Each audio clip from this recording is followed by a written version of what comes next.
Vidéo, on va voir comment on peut arriver à dessiner des chiens de façon assez rapide dans un objectif de faire des carnets de croquis, des carnets de voyage ou faire du crowbar rapide.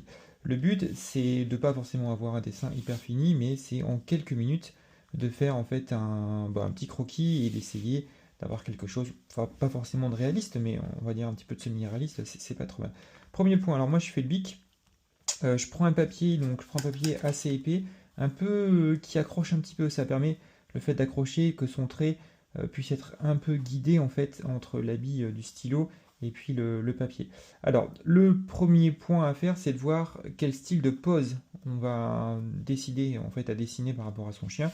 Est-ce qu'on a une pose comme ça? Est-ce que c'est ici? Est-ce qu'on peut avoir aussi un duo entre l'homme et puis le chien? Donc là, pour l'exemple que je vais vous montrer dans la vidéo, on va s'intéresser plutôt à ça.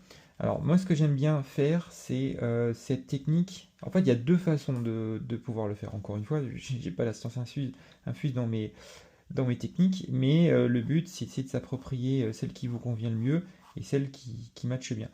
Ce qui est intéressant, alors soit on part sur le fait de faire des traits très légers et puis au fur et à mesure en fait de dessiner en fait son dessin. Moi ce que j'aime bien faire c'est faire cette technique mais au fur et à mesure poser des repères. Alors poser des repères ça veut dire quoi? Ça veut dire par exemple je vais m'intéresser alors à mettre ce point là et ce point là. Donc pour moi soit je mets des points comme ça et après je relis. Voilà. Ici je me dis bah, j'en ai un deuxième ici, ici, donc je pars de là et je vais ici. Voilà. J'en ai un troisième ici, ici. Et dans la logique, là où je me dis, c'est que je me dis, par exemple, ce trait-là, on va dire, il est plus grand que celui-ci. Alors, vous allez me dire, ouais. Et donc, je positionne mon trait, on va dire, il est ici. Et je viens tracer. Donc là, je commence à me rapprocher un peu de la forme. Je peux me dire aussi, là, je ne l'ai pas fait, là, il y a un léger arrondi. Et comme j'étais en fait léger là, je peux venir arrondir un peu et avoir ma forme. Donc en fin de compte, on va tracer des lignes de repère très légers en fait au départ, et puis après on va s'amuser à redessiner. Ici, je me dis ce trait-là, il est un tout petit peu plus grand que celui-ci. Donc là, je me dis, bah, il va peut-être être là, et donc pareil, même technique. Alors ce que je fais jamais ça en fait. Ça c'est moche. Ce que je fais, c'est je vais de là à là, je prends ma respiration, je bloque en fait mon mouvement et je me dis allez j'y vais d'un coup. Et comme ça j'ai un trait en fait qui est franc. Moi j'aime bien d'ailleurs quand ça dépasse un peu, ça donne un peu de volume. Lui, on va dire que ce trait là, il est quasiment dans la continuité de celui-ci. Donc on va dire qu'il est là. Donc je pose mon point, pareil, je fais un trait. Alors vous pouvez aussi bouger la feuille. Par exemple, bon moi je l'ai fait parce que j'ai l'habitude de faire ça, mais si par exemple mon trait est pas bon, je peux bouger la feuille parce que peut-être que j'ai une meilleure façon de tourner le trait de l'autre côté.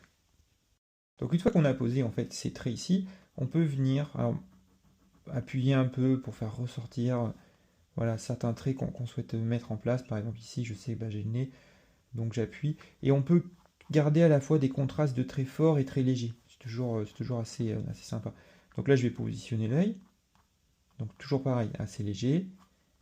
Voilà, alors là pour le coup, j'ai pas de repère, mais je peux regarder comment l'œil est fait et puis je peux apporter en fait une touche pour donner un peu d'émotion, etc. Alors, ce qu'on peut faire aussi, à partir de là, c'est soit on continue de cette manière-là et on va dessiner en fait jusqu'en bas, soit on se dit, je peux placer des repères. Donc par exemple, ici, je continue et je me dis, bah, au final, je vais placer l'oreille là.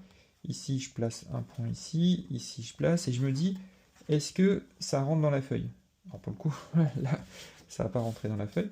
Voilà. Mais c'est pas forcément très grave, hein, je vais m'arrêter un peu avant. Puis je peux me dire, bon bah au final, là j'ai mon oreille, bon je vais commencer à la tracer un peu.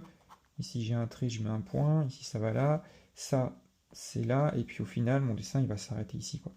Donc je peux déjà commencer à tracer là pour déjà positionner en fait mon dessin sur la feuille. Donc je mets des petits points ici, si je me dis ça descend, ici du coup on va aller là, et puis après on va peut-être s'arrêter ici.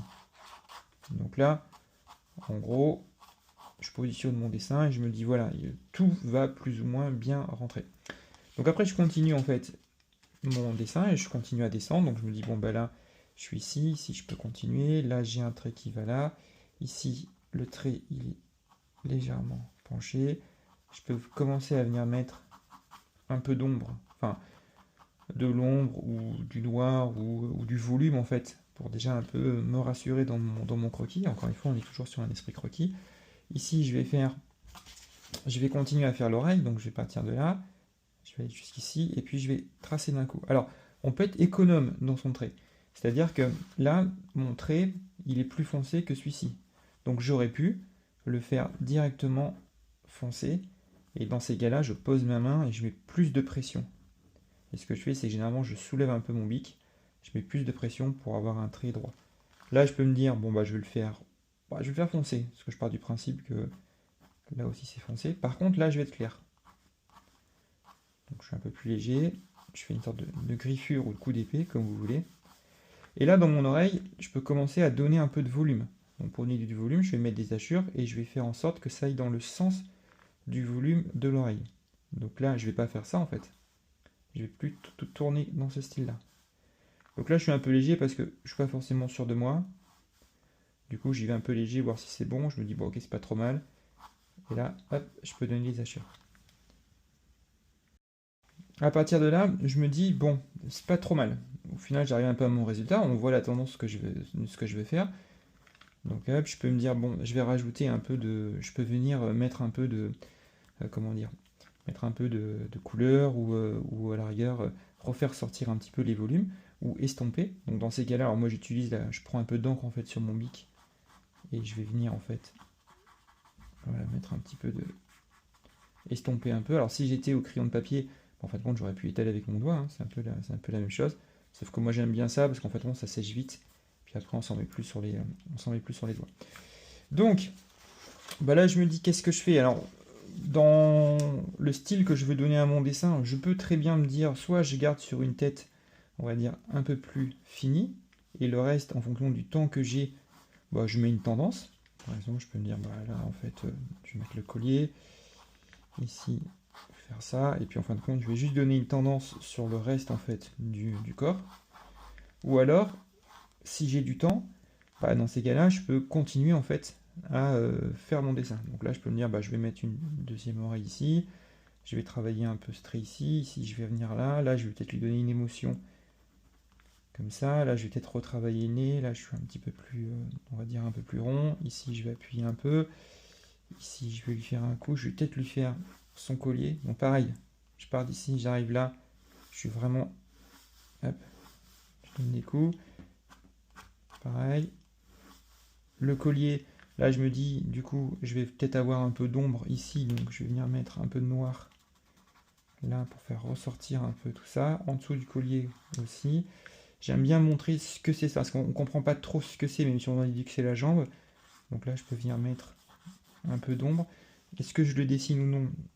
Je ne sais pas, pour l'instant. Allez, on va le faire. Hop. Alors, je n'ai pas le temps de tout terminer.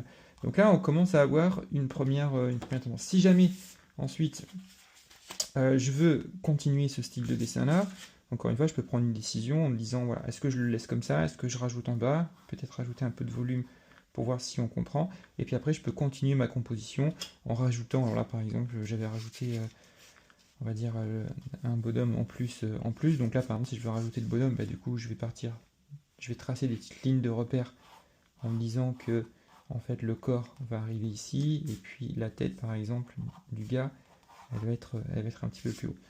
Après, je peux me contenter de ça, en fait. Si j'arrive à faire ça, normalement, quand on est bien entraîné, en 2-3 minutes, on peut arriver à ce style de résultat. Voilà, et bien écoutez, bon courage à vous pour vos dessins.